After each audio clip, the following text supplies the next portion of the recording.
Hello, everyone, again. We are back here. And now we will proceed to the presentation of Dr. Irina Pavlova.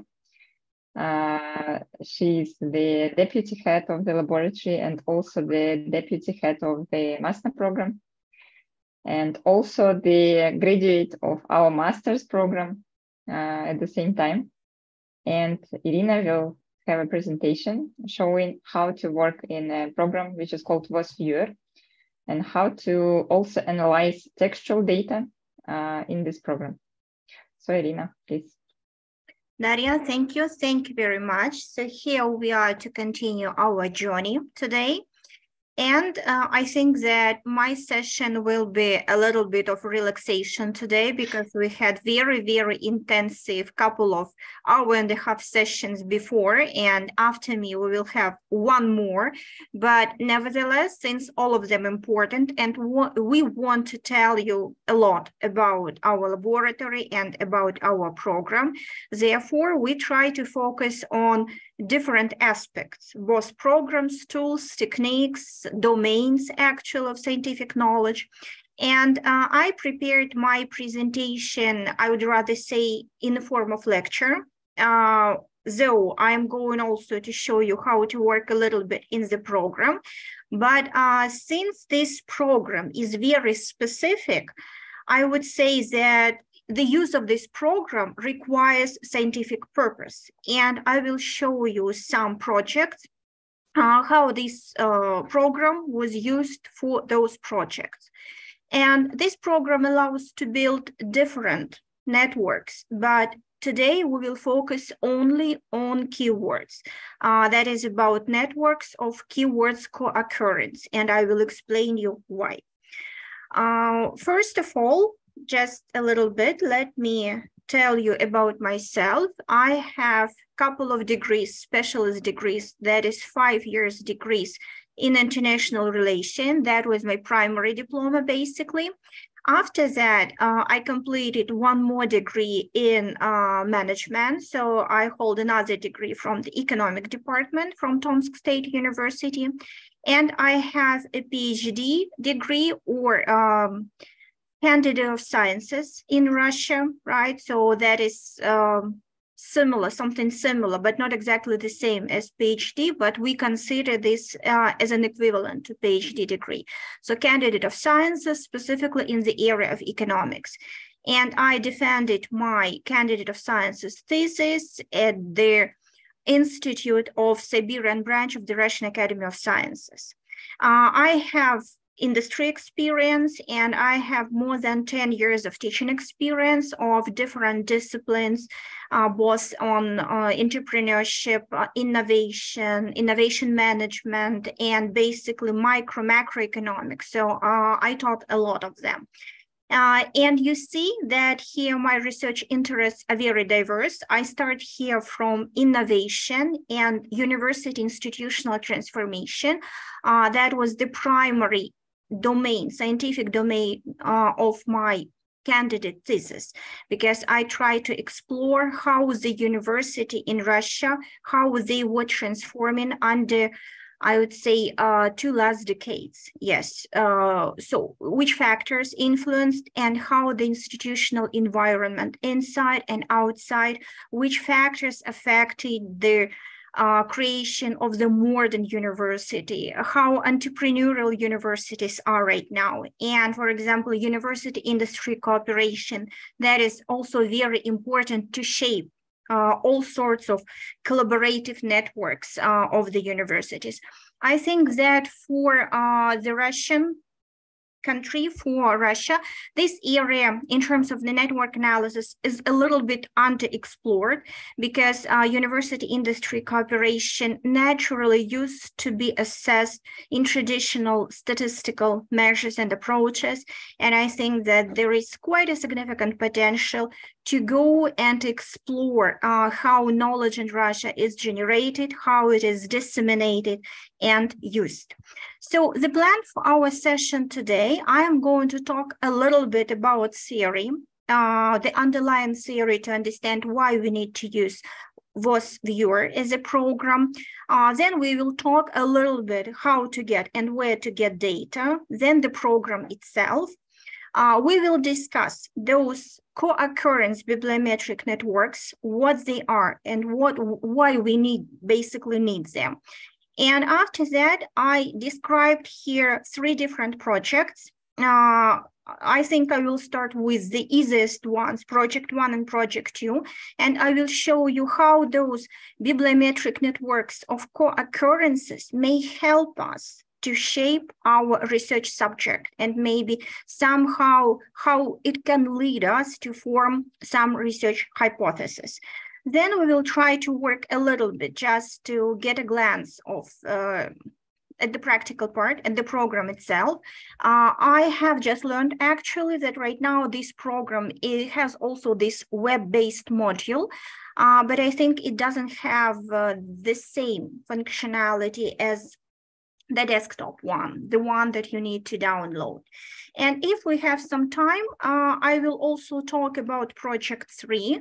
That is a very large, extensive project we are working on right now, and I will just present so you could have really short overview and understanding how complex data can be analyzed. Well, just a little bit, just to have a glance at that. And then we will move on to the conclusion. Well, first, I would like to start actually to talk a little bit about terms and definitions that we need to work with. And I put here on our screen right now, basically 3 terms. That is not it actually for the research domain, but that is probably something that we need with you to work with and understand how we move on, why we employ this program. Because at a first glance, you may think that, well, there is a selection of different programs for network analysis, and they can be used absolutely interchangeably. But when you dig deeper, you understand that probably some programs, they suit some specific scientific purposes better. So to understand why we need this one, let's talk first of all a little bit about these 3 terms. So we have cientometrics. I believe that you have heard of that a lot. Then we have bibliometrics, or we can say bibliometric research, and bibliographic data. So first of all, let's start a little bit with cientometrics. I'm not presenting here some research findings on those terms, how they are similar or how they are different. So here I just collected some information for those people who are beginners in this area, and with very simple terms, they can see the difference just to grasp this basic idea, why we talk all about that and why we use those terms. So here I addressed, he addressed myself to their website of Organization for Economic Cooperation and Development. So those international organizations, they are usually work with very large statistical databases.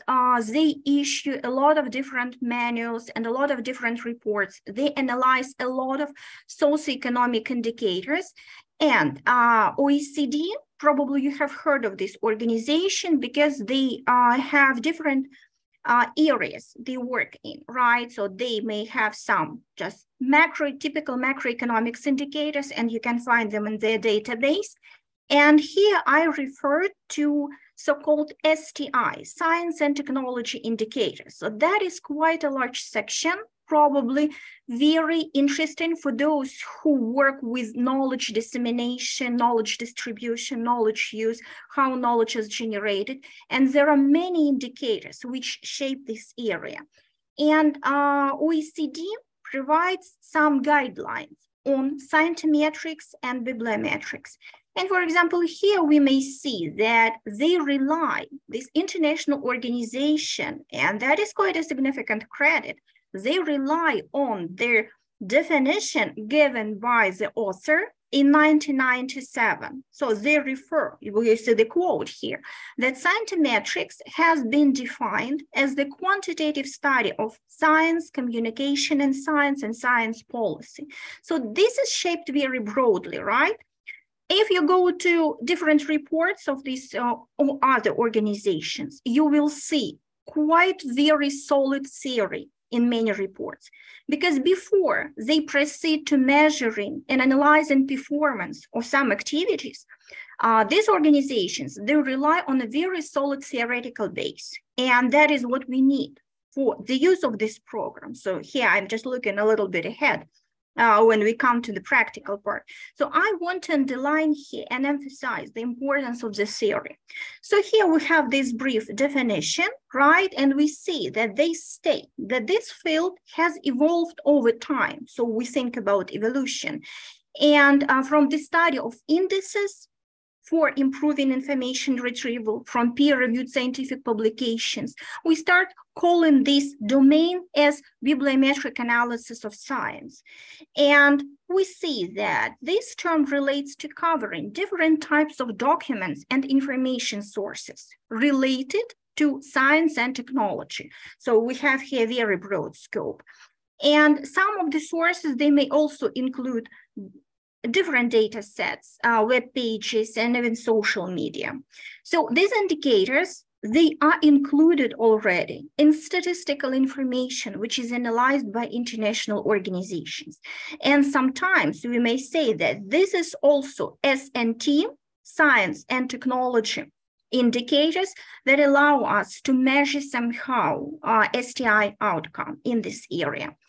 Here I also decided just to show you one indicator. So those web pages of international organizations in the statistical databases, they have very interactive tools which allow to visualize, to create some really nice visualizations, very simple ones, selecting different indicators, countries, regions, and then to build some really nice pictures. So for example, here I have taken an indicator, total number of scientific publications, fractional counts. So I also highlighted this fractional counts because that is something we will come across in VOSviewer. We will see there that we can build networks using, for example, full counts, or fractional count. So why we need that? And here we have also some additional explanation that publications, so here we are measuring what we measure here, measurement concepts, definitions, classifications, and acronyms used. So here, publications which are attributed to countries on the basis of the author's institutional affiliations, and publications were fractionalized by contributing units. So here, this allows us to measure the impact without having overrepresentation of some entities of activity. So we do not have this extreme inflation. We're actually also running a little bit ahead for building co-occurrences maps. Probably it is not that much important whether we use full or fractional counts, but for other types of networks, that is really, really important because overrepresentation of some institutions or authors may somehow confuse us. So we will have this picture which probably just overestimates the impact and contribution of some authors or institutions. So here I also selected their EU 27, Russian Federation, Germany, and China. And we see this trend. So this is like almost 20 years trend. And also some screenshots, some additional information from this website, because this area of knowledge measurement, measuring science performance, we can talk about different trends in scientific productions. For example, you see here some reports explaining top cited scientific publications or recent trends in scientific excellence in selected countries, quantity and quality of scientific production, citation impact in science for selected fields. Then we see this section as scientific collaboration, international scientific collaborations, top 10% cited documents and patterns of international collaborations. That is about some hints how you can for example, approach different research themes with social network analysis and use different tools to measure. So it is not about just one specific area. Here, we are thinking about knowledge generation, scientific policy, and we have many, many domains to explore. And you may shape your research when you work with those areas very differently. Then we have here a section of mobility. So that is also something that could be measured. International net flows of scientific authors, international bilateral flows, mobility of scientific authors. So that is also quite interesting, but we understand that this is very, very vast areas. And some additional insights on scientific production and funding, probably one of the most interesting sections here is trends in scientific publications related to machine learning. So that is how we assess science and development of science, some evolution. So what happens in this area? And we try to understand those changes through what is written in different publications. And those publications, they may include academic journals, different journal articles, they may include different monographs, they include different proceedings. And proceedings for some sciences, some scientific disciplines might be even more important than simply academic journals. If we take IT, for them, key conferences are very important because everything may change very, very fast. And here we have also top-cited scientific publications related to machine learning. Then the same about funding. So who funds which organizations, where get grants, get money, get financial allocation for their work. It might be about some very specific areas. The first section here is about dementia and neurodegenerative diseases, because with people getting older, so probably when we had smaller life expectancy, cardiovascular diseases, they are at the top of mortality causes. But when humanity grows older, so we live longer, so we have some other diseases coming to the forefront. So people live longer and we face some other diseases which become very, very urgent to explore. One more page here. Here we have Compendium of bibliometric science indicators, something that could be also included in national policies. So how statistical departments may track changes in scientific fields, how those areas grow.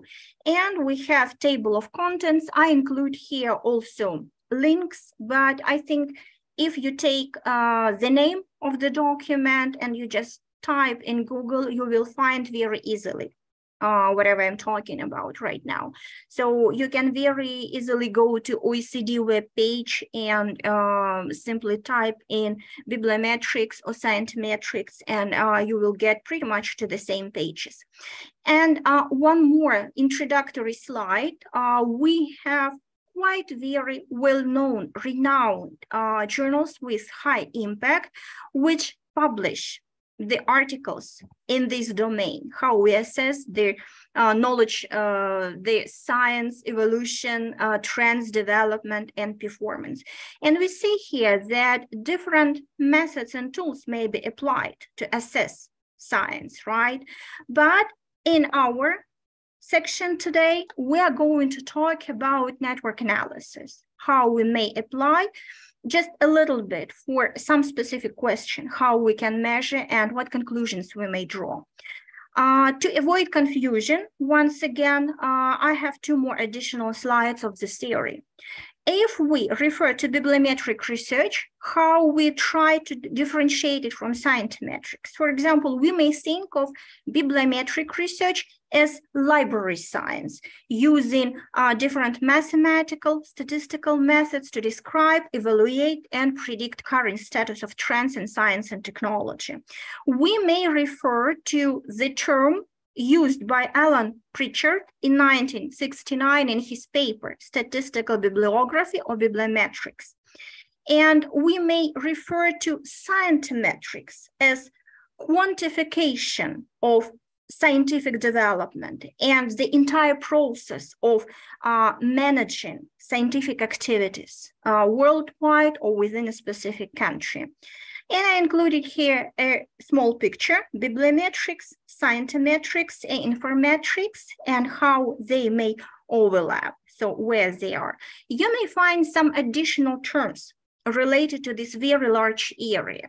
So here we have webometrics, cybermetrics, and altmetrics, and we see those overlapping circles here.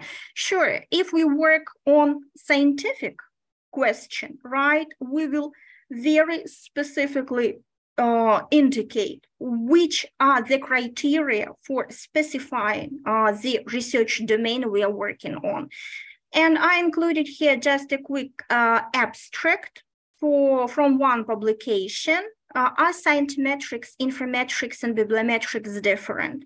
So here we have the abstract, and we see that the authors, they explored these three different terms through different publications from Web of Science for 10 years.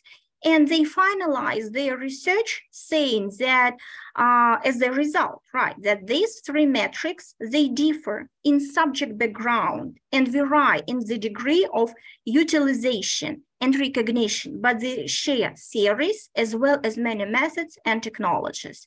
And as the final conclusion, as their recommendation, policy, implication, right, you see here I highlighted the last sentence. We recommend to add bibliometrics in the title of the International Society for Cientometrics and Informatics. So that is probably a sign that these different areas, they have their own criteria for specification and they deserve recognition, right?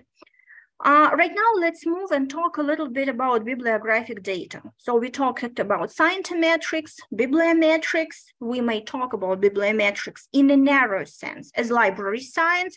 And here we move on to bibliographic data. So I included here some snapshots of some definitions that you can easily Google. For example, bibliographic data means the information needed to identify and retrieve a publication. And this information includes different items like author, title, publisher, place of publication, date, journal type, and some other additional information. So this information could be called as metadata collected and stored in bibliographic databases. And when we talk about such large databases, I think the largest databases can come into your mind. So that is Web of Science, well-known Web of Science, and Scopus. So here, since we talk about this really large area, I tried to use different publications just to illustrate the scientific approach. There are some researchers who compare, for example, metadata, description, how information is stored in Scopus or Web of Science. But anyway, usually that is something that we use with you. And here we are no exception. And for many projects, we use to retrieve data from Web of Science. Right now, yes, so we have some limitations because we do not have institutional access to Web of Science. But I think during the previous years of our work, we have collected quite great amount of data that we retrieved from Web of Science that we still continue to analyze. So personally, I use some data that, for example, I retrieved a year ago when Web of Science just stopped operating in Russia. But those who work not within the Russian territory, but some other national territories, they still have this institutional access via their universities or academic organizations or some other organizations which have subscription. I cannot unfortunately show the path how we download. This is one of very simplest way to get data for analysis. But if we talk about bibliographic data, right? It is quite logic to go those bibliographic database and collect the data for analysis. But there are many other databases beyond Web of Science and Scopus. Only right now for the session, I have examples for Web of Science because they are very easy to work with. And we will try also just to use some small file just to try to visualize some nodes and links in VOSviewer. Here I included a link, just an illustration that you can easily go online and Google and ask Google to help you how to retrieve data. But usually when we go to such a database, we formulate the query, the information that we want to receive. So we try to build this phrase using different keywords of our interest. We can use very short keywords, right? Couple of keywords, or we may formulate this query that we may have the entire data set without any endings with the same roots of the words. So here we have pretty much this approach.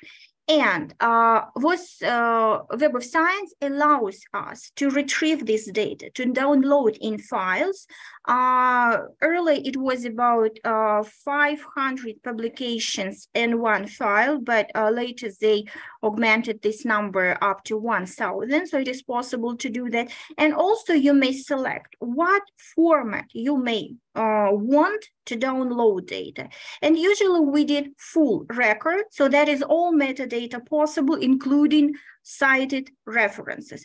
In my example, you will see that some of information didn't include cited references because that was some sort of transition period. And to download cited references, you needed just to find the correct pathway. It was still possible. But for co-occurrences maps, it is still okay. So we have this information. So here a link to GitHub, right, with quite an extensive explanation how you can do that if you have access to Web of Science. Right now, let's move on to the program itself. So our program is called VOSviewer. It is open software available to everyone. It was developed in the Netherlands, Leiden University by some researchers. And as you see here, I included the description, the screenshot from the page, and also on the right, you see small menu from the program. And at the top, you can see small picture that is structure, like a small picture of one of the visualizations I was working with, of the network I was building. So normally when you open this program, there is like an empty window, but at the top right, I think you see this small picture as a circle with some dots inside.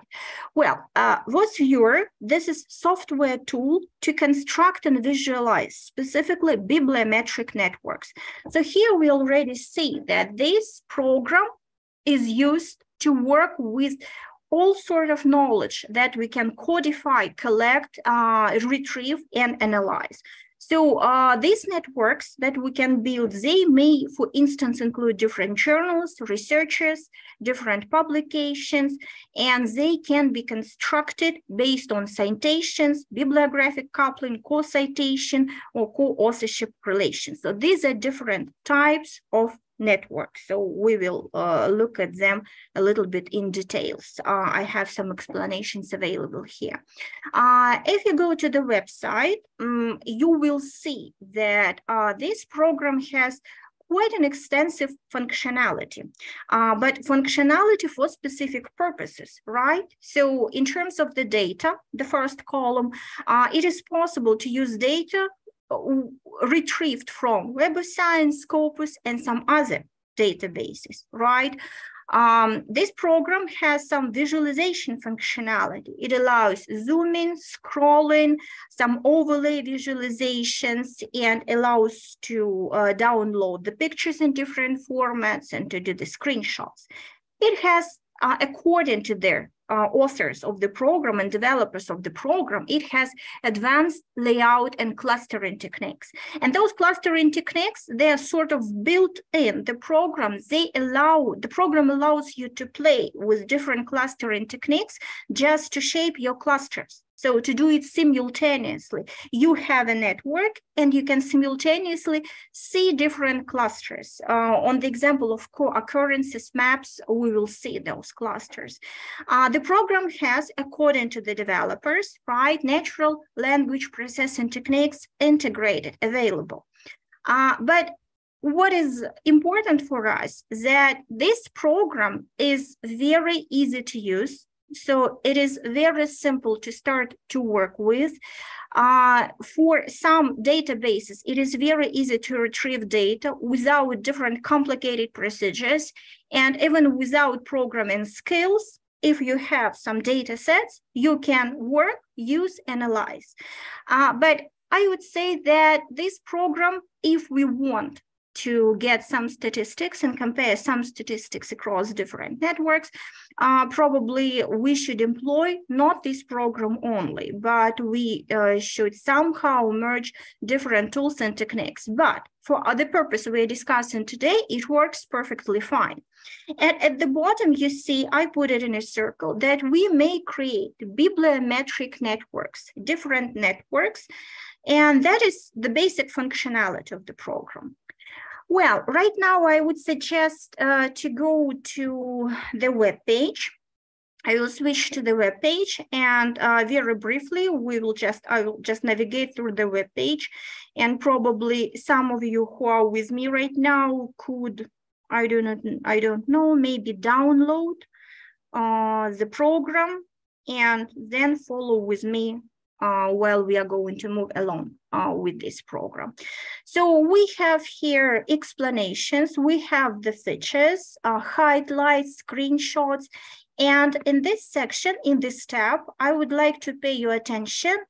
Here we have techniques, and also what is interesting here, examples. What sort of networks and what sort of scientific questions research questions you may explore. For example, we can analyze scientific fields. We can analyze university profiles, university collaboration, journals, journal application domain, social science journal. So here we have some other scientific disciplines, information science authors, and so on and so forth. So very different areas and specifications. We have quite a comprehensive tab about getting started. So here we have even video, we have some book chapters, manuals, papers devoted to discussing the functionality and performance of VOSviewer. We have quite a comprehensive tab about downloading this information. So if you go here, you may very quickly download and install, but quite important that for this program, it is not enough just to download VOSviewer as it is offered here. Just pay attention for this program to work, to run VOSviewer, you need Java, and here is the link to download. Otherwise, the program will not be running. But we have here everything, and also, as I mentioned, the developers introduced a web version of this program, but I tried to check. It still has a limited functionality compared to desktop version, so you may play there, but if you download the desktop one, you will have quite more opportunities to explore. And one more interesting tab here, this is about the course. This program was developed, as I mentioned, in the Netherlands at the university. It is already, I think, 15 probably. It was introduced originally, I think, approximately 15 years ago, and then it was improved over time.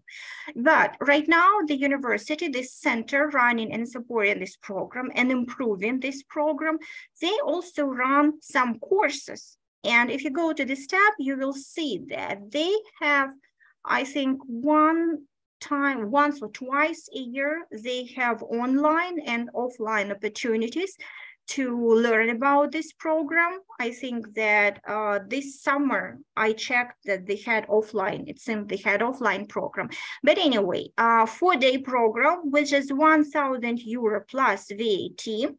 And today we are going to talk about co-occurrence maps in the program offered by the center. This is what they call term maps.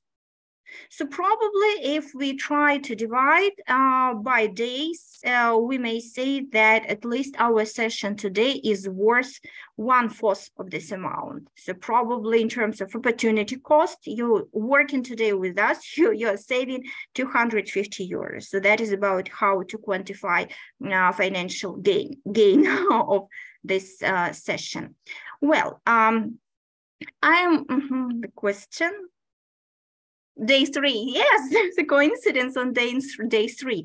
Well, but anyway, if you're rigorous enough and disciplined enough, I would say that the designers and developers of the program, they have very handy manuals and instructions. And probably if just one session is not enough, but if you go over the manual and practice, you will learn I would say quite fast. But probably, yes, this program requires some understanding of the theory and some understanding of the field. So I am going back to my presentation. If you are going to work a little bit with me, you may go to this website. So this is VOSviewer.com and go to the section download, and probably you can download right now their program to get ready to our work. Well, so let me go back. Yes, so we are here. I also tried to put a little bit of technical stuff here. The developers of the program, of VOSviewer, in their publications, they distinguish 2 types of maps: distance-based maps and graph-based maps. And the program PAEK, they refer this program to be graph-based map because it has some underlying mathematical techniques to measure the proximity between terms, between units, right? And the VOSviewer program is the result, also called distance-based maps. And the technique which is used here, it is VOS, which stands for visualization of similarities. So VOSviewer, this is viewer of these proximity measures or similarities. The similarities are described as the technique method visualization of similarities. If you play with these 2 programs, PAEK and VOSviewer, you will see that in PAEK it is possible to adjust your network. You may move nodes and you may make your network looking, well, better looking, right? But in VOSviewer, the visualization, you may probably adjust a little bit different nodes. You may zoom in, zoom out. So just to, I would say, beautify their visualization a little bit to make some labels more readable, but you cannot move the nodes to change the distance between the items.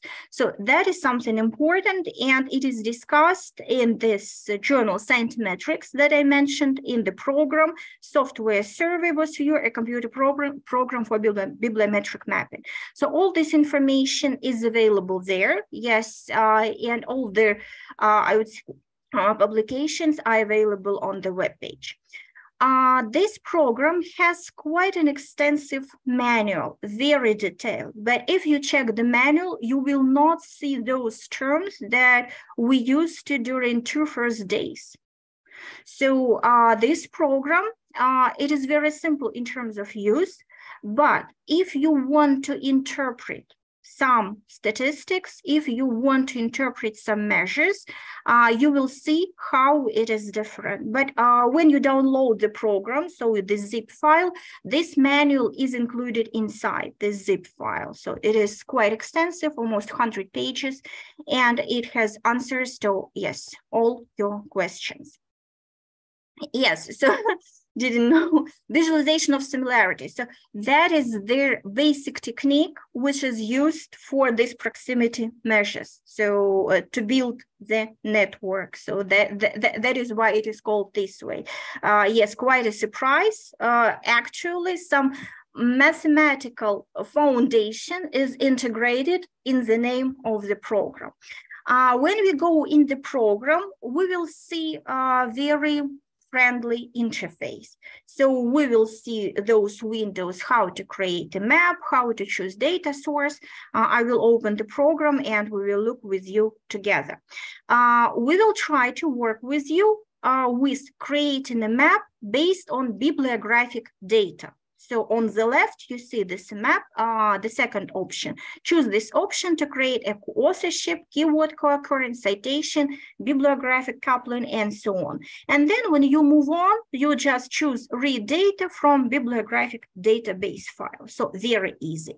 After that, you will be suggested to choose type of analysis and counting methods.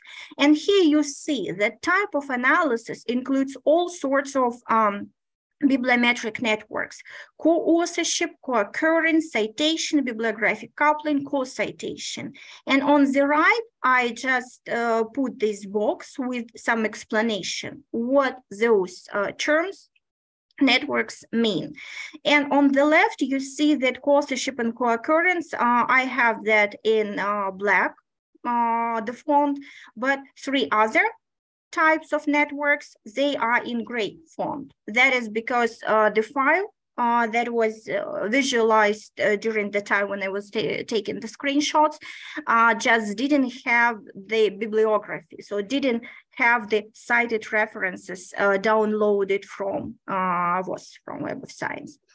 We will focus with you, yes, we will focus with you on co-occurrence bibliometric maps. So that will be our second option. So these bibliometric maps work with all sorts of keywords, different keywords. So we select keywords.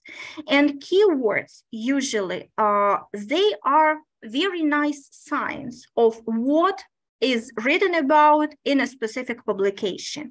On the right, I included some also information from different sources. So co-occurrence may include keywords that are similar to each other and based on the same topic, but not exactly the same.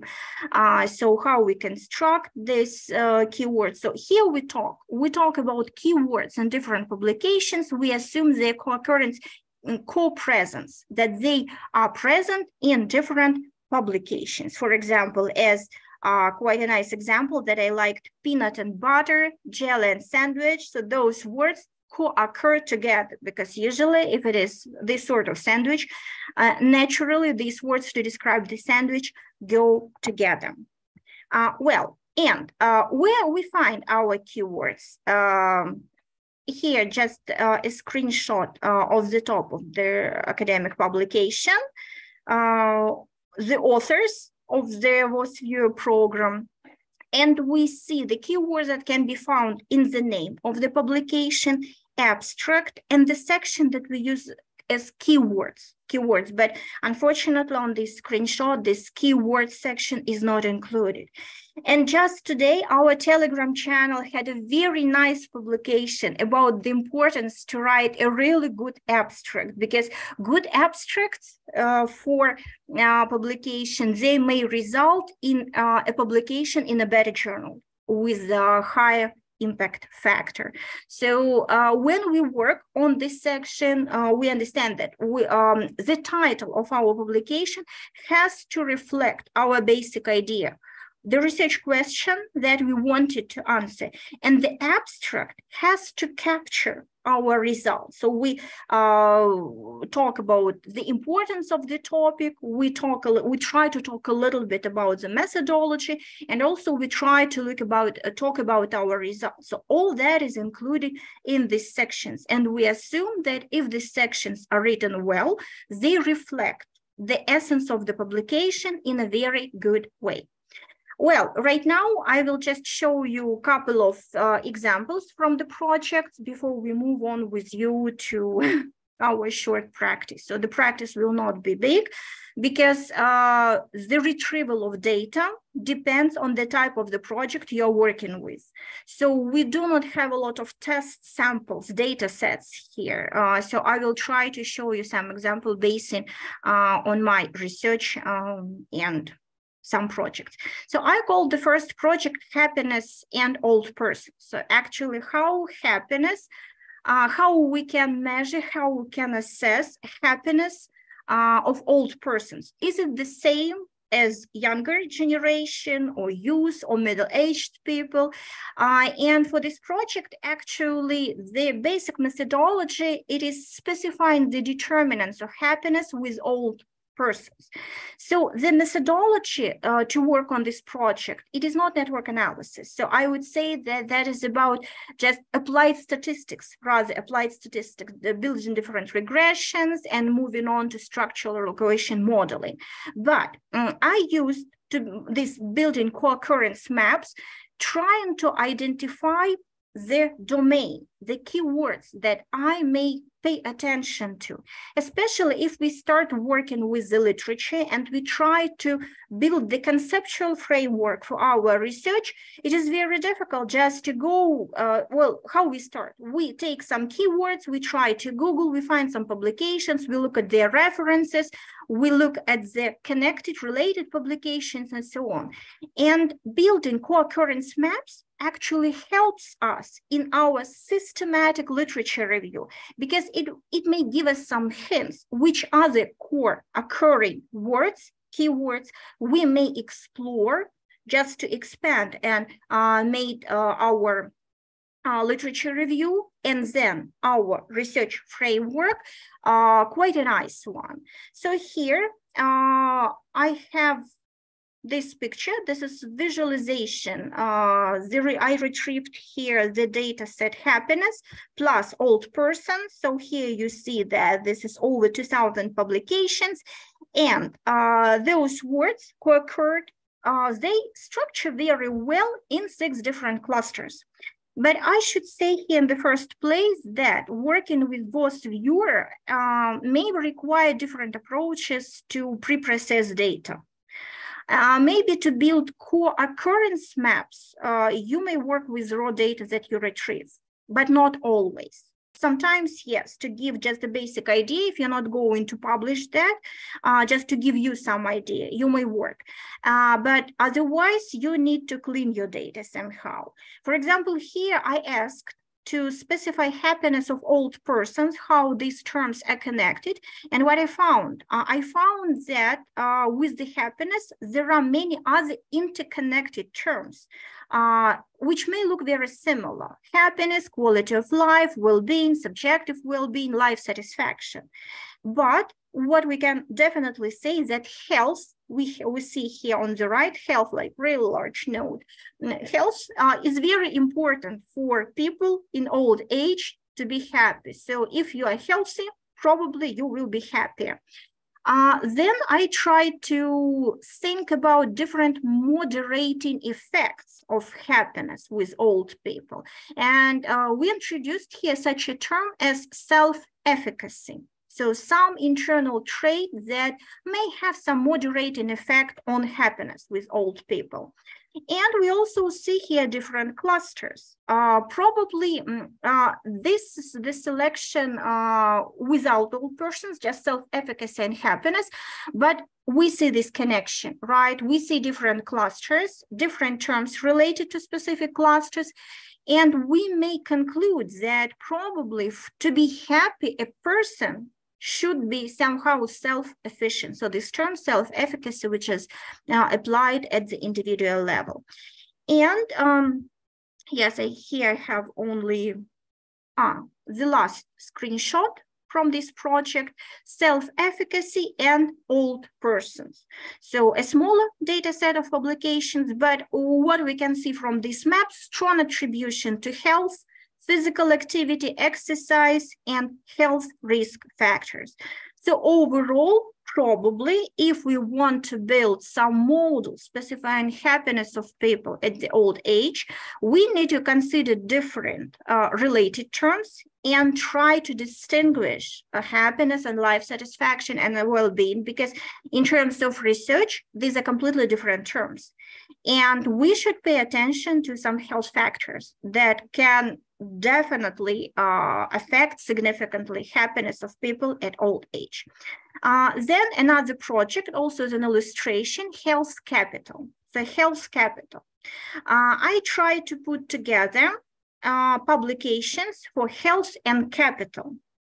That is almost 60,000 publications. And what you see here, it is a map of clusters. So when you build a network, you map those co-occurring keywords. You also may play with different clusters. So you can make some adjustments there. Here we have 6 clusters, but in the red, the largest cluster, we see that the term health is tightly connected to social capital. So we assume that if we want to analyze health capital as a concept, we should somehow relate this term to social capital, how health capital can be discussed within the conceptual framework, within the theory, and how it is related to social capital. And this connection, and quite important that these terms fall within one cluster, right? But how many? 4 other clusters.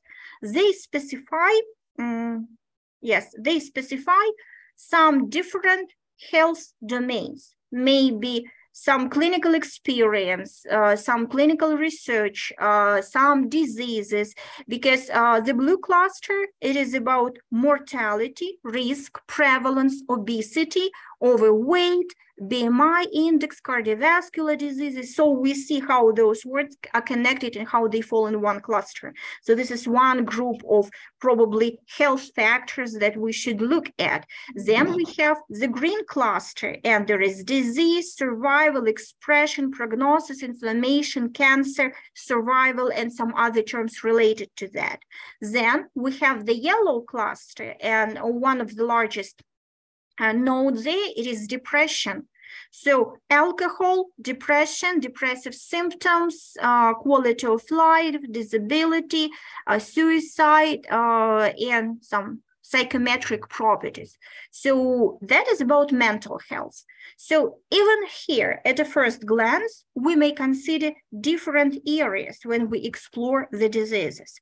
VOSviewer allows us to build, we can say, these temporal maps, to look at the clusters, to look at the networks, at our maps of co-occurring keywords from a temporal perspective. At the bottom, you see a scale. The publications which appeared earlier, they are in blue, which appeared later, they are yellowish or greenish. So we may think about the terms which are rather old, probably, in terms of research appearing in the publications, or younger. For example, social capital, we see that is one of the oldest publication, probably. So we may call it the traditional domain, right? And probably some other terms like depression, it is a younger one, which is explored in the publications recently. Then I try to select here to narrow the scope. I try to look at 3,000 of most relevant publications. And what we got here, we also see here social capital, but so these are pictures, 2 pictures, they're absolutely the same. The first one is about clusters, how our map is clustered. And on the right, this is the temporal map. So when those publications were appearing. So, but the structure of these maps is absolutely the same. What we see here, yes, smaller number of publications, but what is important for HealthCapital? It gives us such a perspective that there are different types of capital related to health.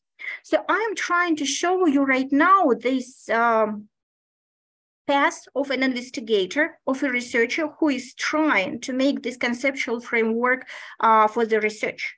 And for this term, we see that there is social capital, there is human capital, there is intellectual, cultural capital, and intellectual capital. So that becomes very obvious, even in this massive cloud of different nodes, we already may see different capitals.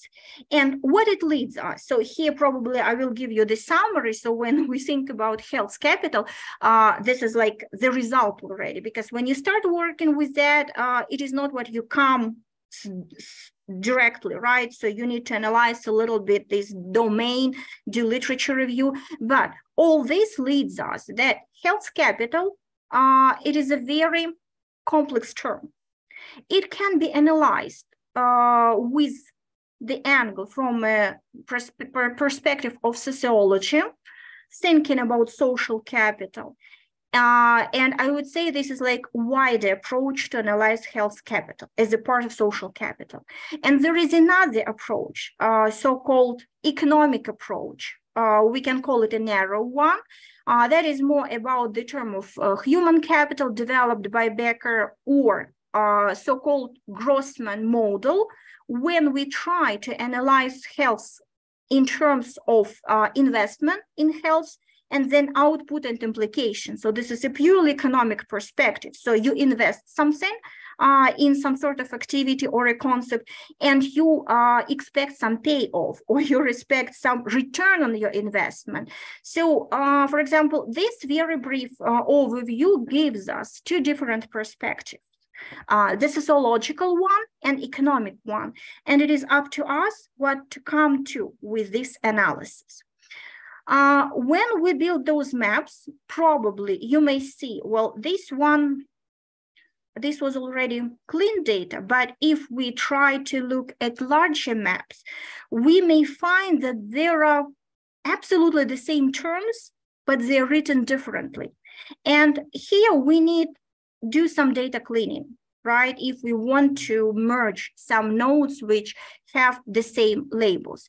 And VOSviewer gives us the opportunity to make up some files which are called thesaurus for authors, for organizations, for keywords, and that will allow us to merge different nodes. So, for example, here we see that academic achievement, so academic achievement is not a good example, but maybe developing countries. So we see here a dash, and it is absolutely the same, but that is quite commonly for quality of life and some other terms.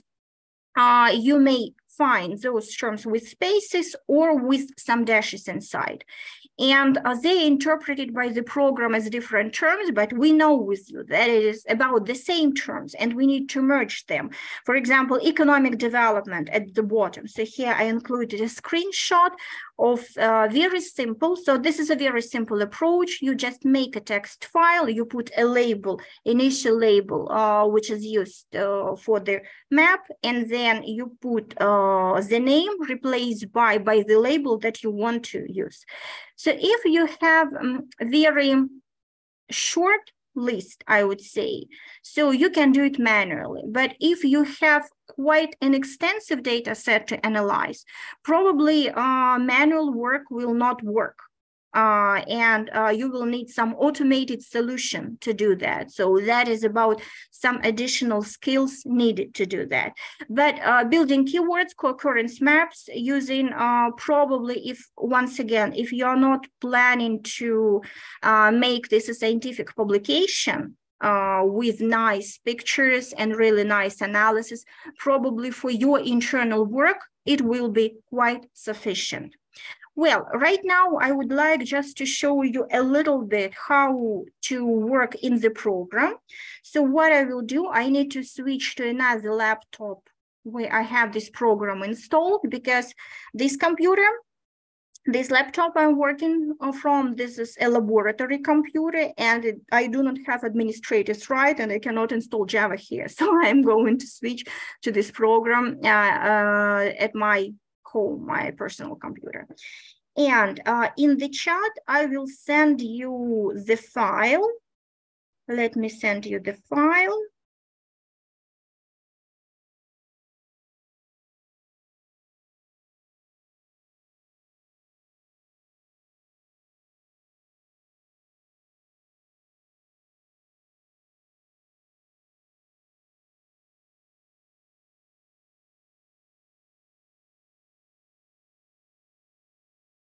I am sending you the zip file. There are 2 small text files and 1 file retrieved from Web of Science just to play a little bit with the map. So yes, try to download it. Also, I will just send some files separately.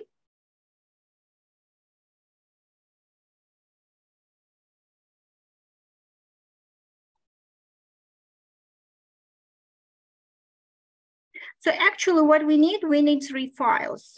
We need 2 text files, journal map and journal network full.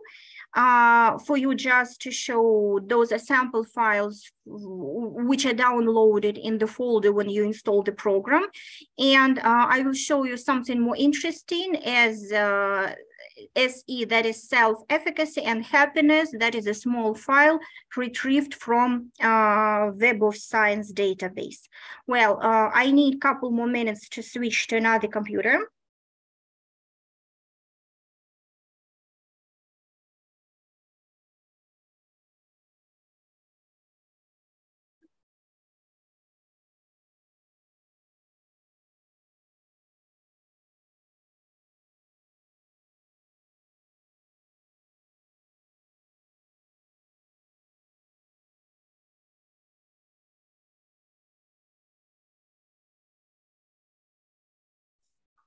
Okay, sorry.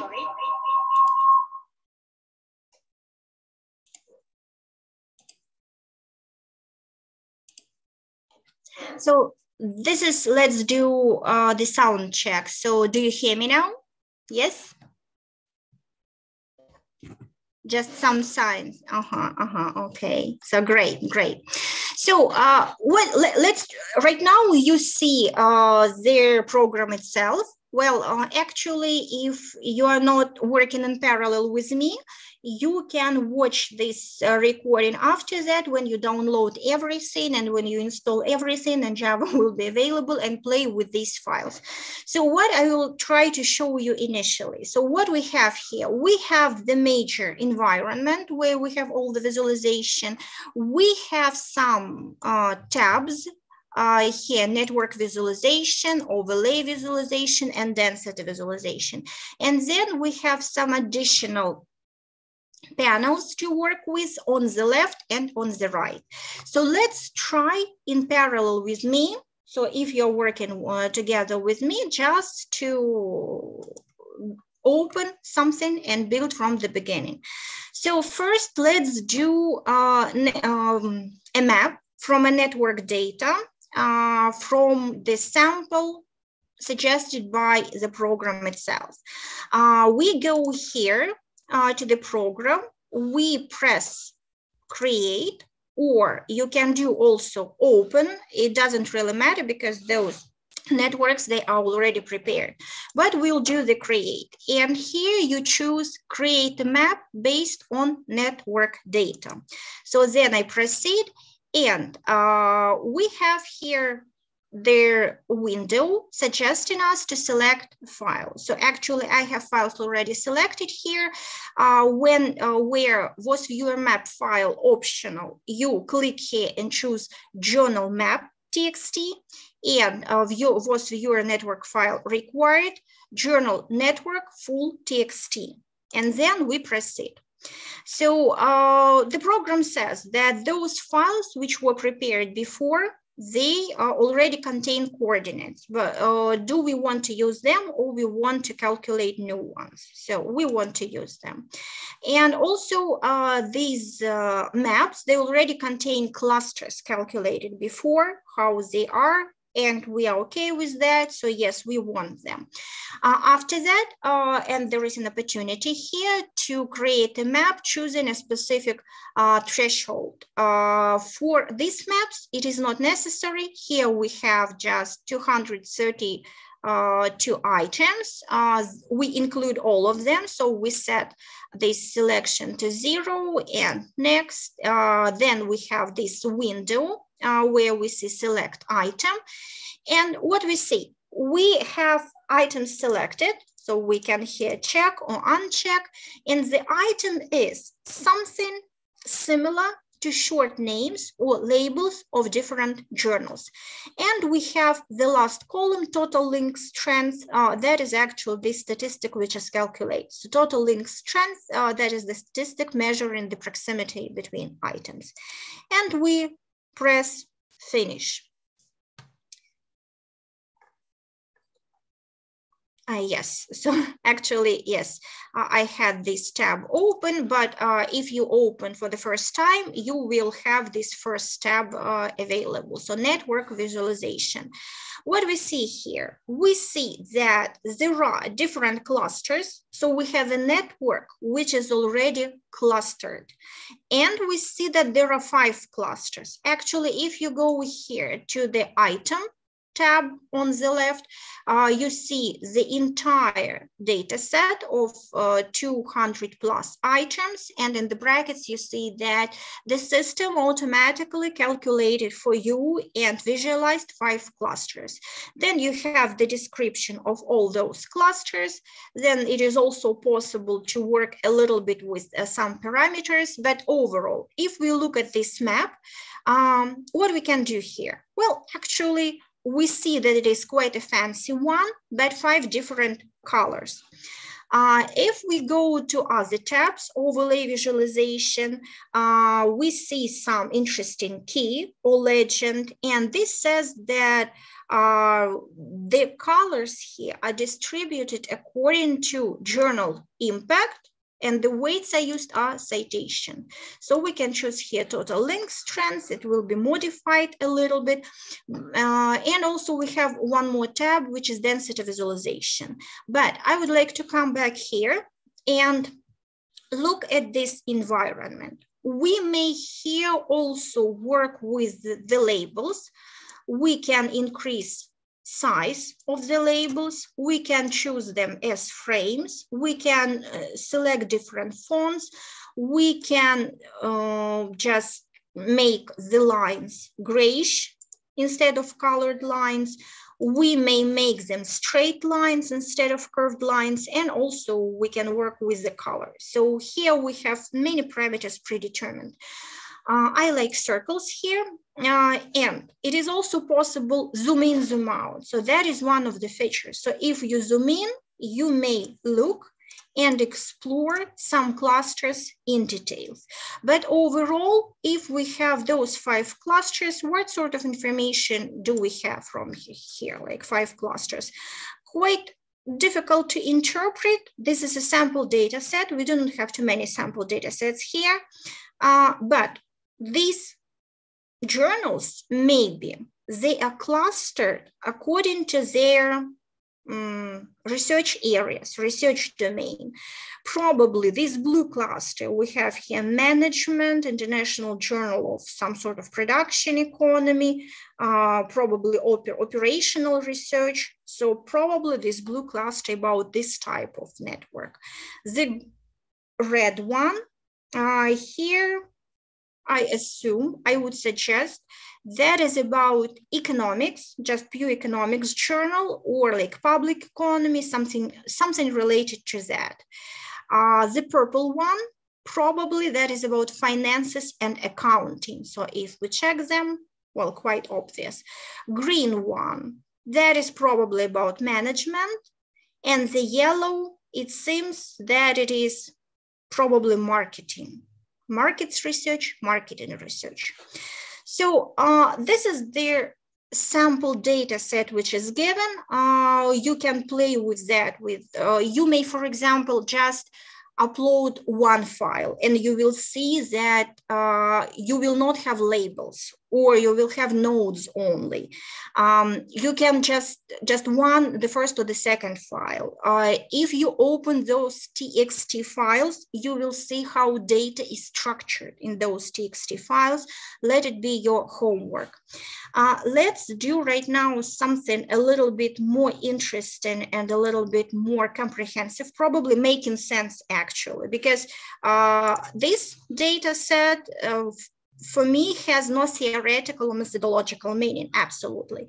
So let's do something more meaningful. And here I will show you my small file, one of the files, that CIW extension. So that is exactly the file, how it was downloaded from Web of Science. And you see that it is 457, probably those keywords that I used. I had the selection of less than 500 publications, and I could download them in one single file. So for this file, we are going to create a map based on bibliographic data. Then we have next, read data from bibliographic database files. Next, it is already selected here. So SE and happiness 457. And if you do not see this file immediately, you will have here at the bottom another line suggesting either TXT or all files. So you will need to ask all files, and then you will see how this file will appear. So actually, this is exactly the file how it was downloaded from Web of Science without any transformation or cleaning or data processing or anything else. So let's move with that. We have choose type of analysis and counting method, and we choose here co-occurrence. So that is built in a map. If you forgot what is co-occurrence, you just can move your cursor, your mouse here, and see the description of their networks, right? And we have here counting methods. So counting, remember right in the beginning, I was talking about fractionalized or fractional counting. Here we have suggestion counting method as full counting or fractional counting. That is something that is quite commonly used in our disciplines about SNA. So full counting means here that each co-authorship, co-occurrence, bibliographic coupling, co-citation link has the same weight. Fractional counting means that the weight of a link is fractionalized. For example, we have 10 authors for a publication, and it means that each of 10 co-authorship links has a weight of 1/10. So it allows to avoid over-representation of some entities. So that is something important. Actually, for keywords, when you play with the keywords co-occurrence maps, you will not see drastic difference for full counting or fractional counting. But if you build co-authorship, co-citation networks, probably in the first place, you need to take care of fractional counting. Otherwise, you will have completely different visualizations and different results for full and fractional counts. And unit for analysis is all keywords. So here we move next. But you see here at the bottom, VOSviewer thesaurus file optional.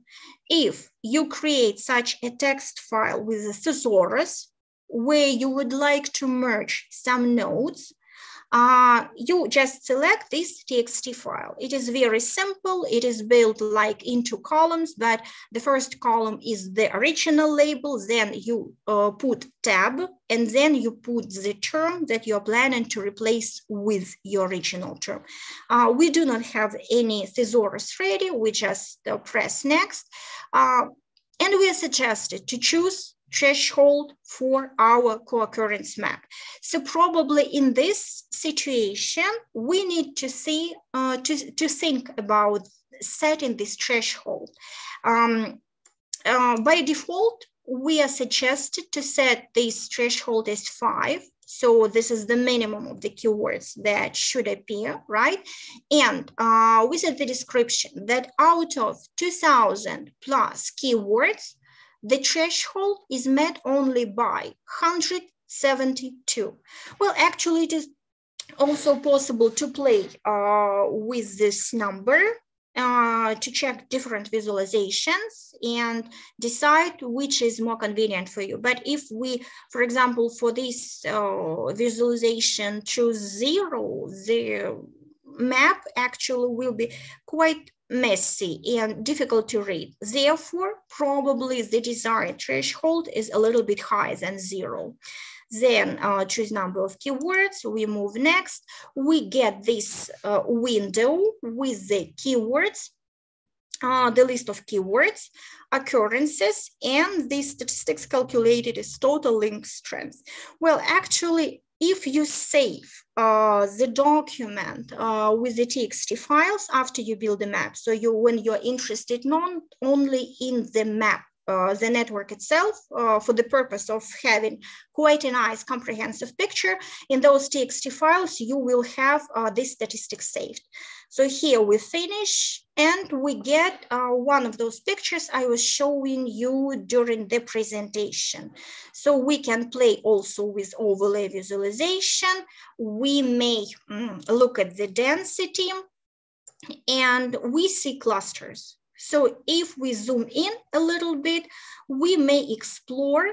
And here what I mentioned, that, for example, if we talk about self-efficacy, we see that there are co-occurring, very similar relevant words that probably in our case, we need either to exclude them from analysis for a specific purpose, and it is possible to do that. So for example, here, if we go create the same path, and when we come back to this window, so if I want to leave happiness only, I will just remove, unselect here, life satisfaction, well-being, subjective well-being. Well, yes, probably that is enough. And finish. So here we have a little bit probably cleaner map, but the question how clean the map is and how well it is structured, I would say that this is, in this case, this is a research question. Well, I will stop here with this demonstration and go back to my presentation.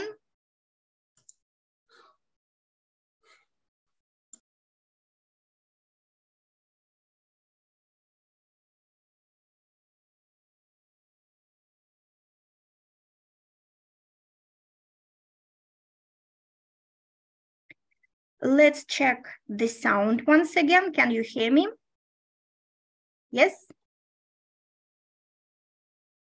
Just some sign of life. Yes, thank you. Thank you very much. Well, coming back to my presentation. I hope that you will be able to do that on your own. Just try to test and play with those files. But once again, the question is where you get data from. So probably in this case, some sample data is just to test some functions, but it will not bring you to any significant result. We have some time, so I will just use 7, probably 10 minutes just to show you something more complicated where different networks may be researched, because these 2 examples I have been showing you, that is about using VOSviewer to build some maps, co-occurring words, just to help me to proceed with systematic literature review. So this really pushes you and gives you a lot of ideas how to approach literature review. And sometimes that is truth. Definitely, I can agree that it pushes you to look at different concepts under different angles. And that is, I would say, quite a plus when you're working on building your conceptual framework, when you're thinking what you're planning to research. But here, this is the project we are working on. I will just show you some slides because this is a very extensive one. This is not about 500 publications, as in our example for visualization. Unfortunately, I cannot share a lot of data because some projects, they are not completed and they are under work right now, under investigation. But that small file that I have shown you, this is a very simple one that actually the project still is under current work, but there is no harm actually if I share that. In our laboratory, we have quite a large project running right now where many our young colleagues, research assistants are involved. It is about mapping Russian science according to data retrieved from Web of Science. So that is very, very large one, and the data set is actually huge because number of publications, data about this publication that were retrieved from Web of Science counts up to 1.5 million. So not exactly 1.5 million, a little bit smaller, but I will just round it up to 1.5 million. And this is about all the publications published by Russian scientists in VOSviewer starting from 1991 to 2022. So here you see it is not 500 publications, and somehow you need to think of a workflow how to work with that, because there are many research disciplines integrated in this data set. And we try to approach this data set with different disciplines. We started with some social sciences and humanities, sociology, economics, management, political science. For example, we created a subset, sociological subset, approximately 8,000 publications, and try to look at the structure of this data set. So what we can see there. So for co-authorship, so here I am going just a little bit beyond co-occurrence maps. I will just very briefly go over some slides so you could see. So here we have, this is the map of co-authorship. And in the picture on the right, you see all the publications, actually all authors from this sub-data set. And you see that there is somehow this center where some authors collaborate. And there is some sort of periphery, some isolates with authors who either do not collaborate or work on their own. So that is an example. This is about the center. Probably if we look closer at the center of different clusters of collaborating authors, we see that probably there is just 4 interconnected clusters. We may assume, we may suggest, this is not final conclusion, right? We may assume that sociological community, Russian sociologists who publish journals in Web of Science, they rather do not collaborate among them. So there are some groups collaborating, but for the rest, researchers work independently. For history as a scientific discipline, that is quite a norm to work individually. But if you take physics and think about some physical advancements, there are some publications, some recent ones, where we have a list of authors of 300 authors for one publication. So that is quite a collaboration. If you work on Collider, right, with Collider, and if you want to experiment that is hardly as in history, you will work alone. But that is about different disciplines and different patterns of collaboration. So that is something that may help us to track those collaborations. This is a map of co-authorship in terms of the countries, collaborating countries, and you can also see here the temporal map and also clusters. And in terms of clusters, we see that there are only 2 clusters, and we may think how we could interpret those clusters, right? Then in terms of analysis of organizations, that is probably the most complicated thing for this data set, because in the first place, when we talk about authors, some publications are in Russian, some publications are in English. There are different writings of the names. There are patronymic names for the Russian authors, which sometimes are written in full. And when you analyze such a data set, probably 90, if not more, time and workload devoted to such a project, that is about data preprocessing. And then as a cherry on the top, you just build some visualizations of all that has been done by a very large group of people working on the project. So that is the attention to some preliminary steps before you move on to building the maps. Here, this is not finished, definitely, but for visualization of the organizations collaborating, we see that there are two dominating institutions, Russian Academy of Sciences and High School of Economics, collaborating. And on the left, you see this, probably we can call it periphery, some organizations, academic institutions, which probably somehow stand apart and are not engaged in collaboration. And here I move to this co-occurrence keywords map from this data set. And we may assume that Russian sociologists, their keywords, they work on some themes, right? Definitely they write about Russia, youth, sociology, identity, culture, inequality, attitudes, and so on. And on the right, here we see such, I don't know how to call it, because overall this cloud is circular, right? And on the right, we see something in yellowish color, Industry 4.0, and some probably the most recent publications which are discussed, the youngest publications discussed according to the evolution of science, Industry 4.0, advancements, and so on.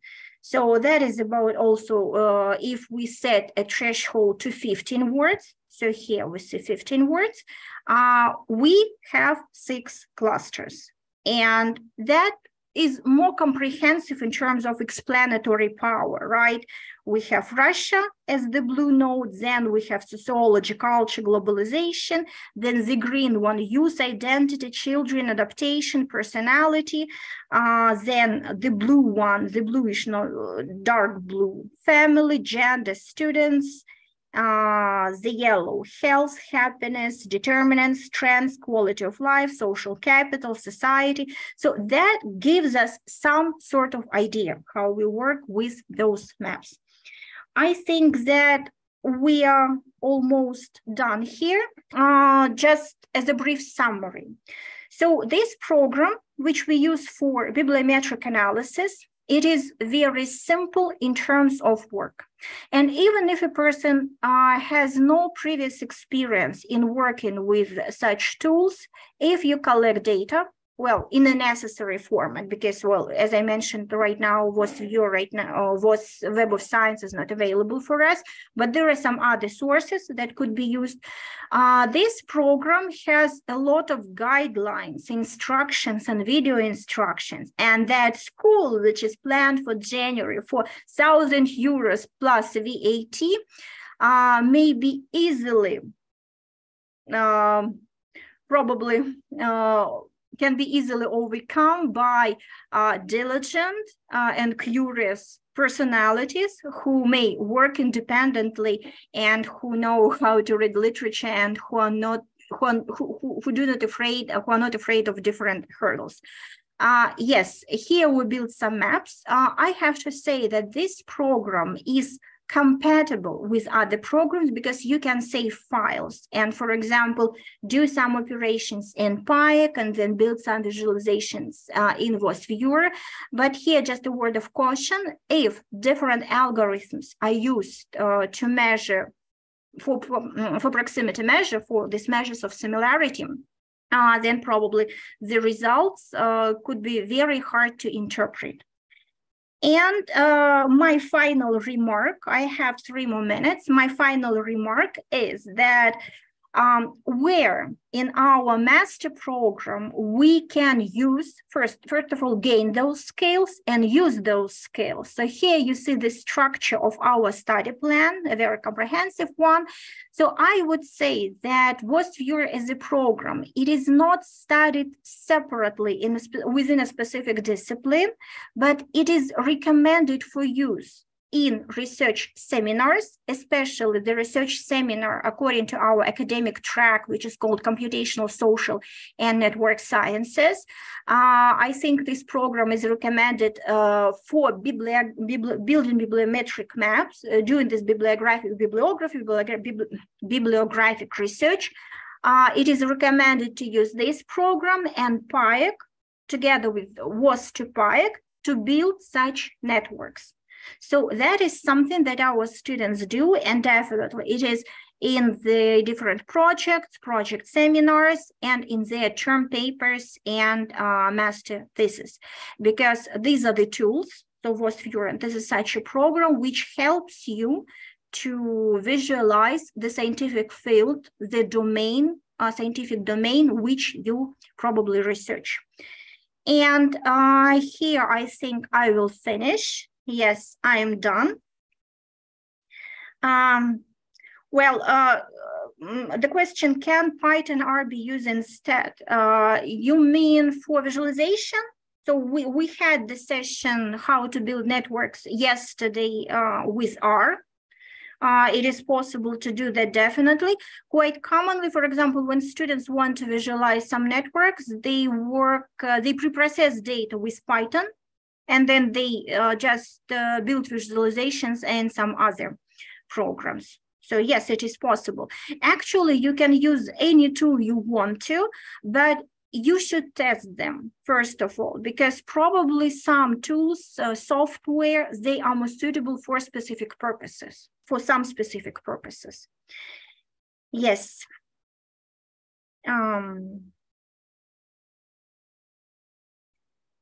So I think I'm done. Yes. So we have a lot of other, probably just last comment. So Daria is writing about BiblioShiny. Actually, there are many tools. In our Telegram channel, notes and links, and we also did a special post in MASNA admissions channel. There was a post about analysis of different software program for network analysis. Probably their pros and cons, which programs are better for what. So if you probably scroll up in one or another Telegram channel, you will just find this publication. So that is actually something for practice. Yes. Yes, Sarah, yes, I see your question, sure. Yes, you can build your search query as you wish to. So I simply put, I just have shown you very simple combination, but you can put HealthCapital and use Jan, so you may specify, for example, how to take this root part. Jan, use Jan, adolescents. So yes, it is possible to do that. It is basically how you shape that, because your query for Web of Science, it was possible to formulate a longer one. So it is what I have shown you, it is a short one. Yes. Thank you. So in terms of MASNA computational science research seminars, yes. For Python R for research seminars. Yes, you can use actually whatever you want to. The program, what program aims at, the program wants you to show the opportunities. So what you can use. And as a researcher, as a practitioner, probably you will come up to such a solution that there is a couple of programs which work perfectly for you, and you go deeper and you learn everything about functionality of those programs, and you become just expert in them, and you will be able to give those seminars to summer schools of 1,000 euros plus VAT per person. So yes. So I think that is it. Yes, I think it is time for a break. Oh, thank you. I think, yes, exactly. Correct. So that was the post to LinkedIn. You need to use VPN to access this post, but this is a really good one, especially if you plan to work with different programs, if you want to get acquainted, to think about, to research the opportunities, to practice, to play with different programs. Thank you, Brianna, very much. I think I will finish here.